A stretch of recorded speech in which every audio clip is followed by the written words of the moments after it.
Hello guys, so ito yung items ko na dumating na.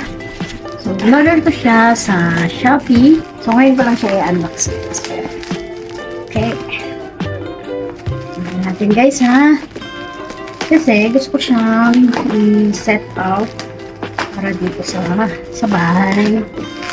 So medyo mahina kasi yung signal dito guys sa taas, kaya naisipan ko na bumili ng ng signal booster ba? Sa signal strength ba tawag din?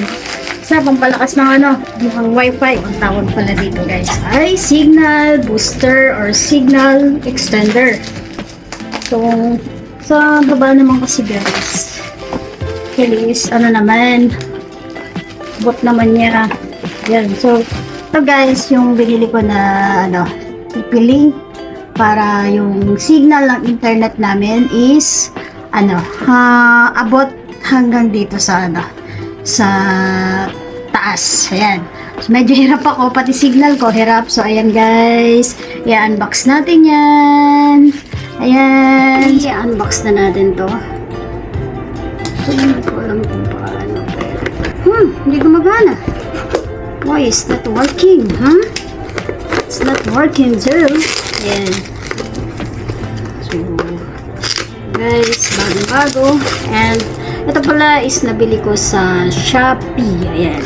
So, legit naman siya. Before ko siya na to cart, binasa ko lang muna yung mga reviews niya.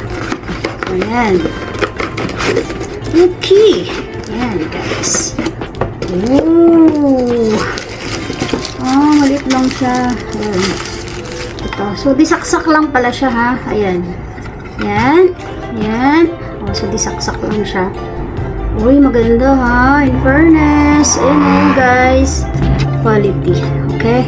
Ito yung instruction manual niya. Ano siya? So, siguro ito is nandun dapat sa my router. Sasayin ko muna guys yung installation ha. And then, share ko sa inyo. Then, titingnan natin kung okay, kung talagang yung wifi signal nito.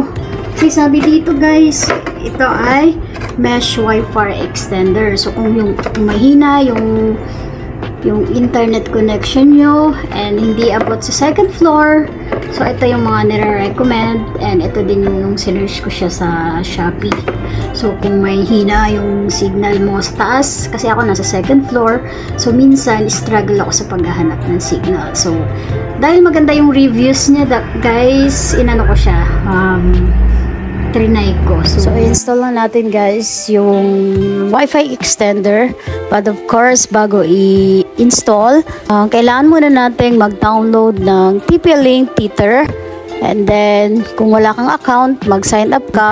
Pag login mo, i-open mo yung app, doon may makikita kang no device found. Click add lang, hanapin mo yung model nitong wifi extender. Follow the instruction na lang. So madali lang siya guys. Ayun, i-connect na natin siya sa wifi natin, and then pag set ng wifi, i-connect na natin siya. Siyang lakas na ng signal dito sa taas guys. Maganda yung brand na to, try nyo din. Thank you for watching. Bye bye.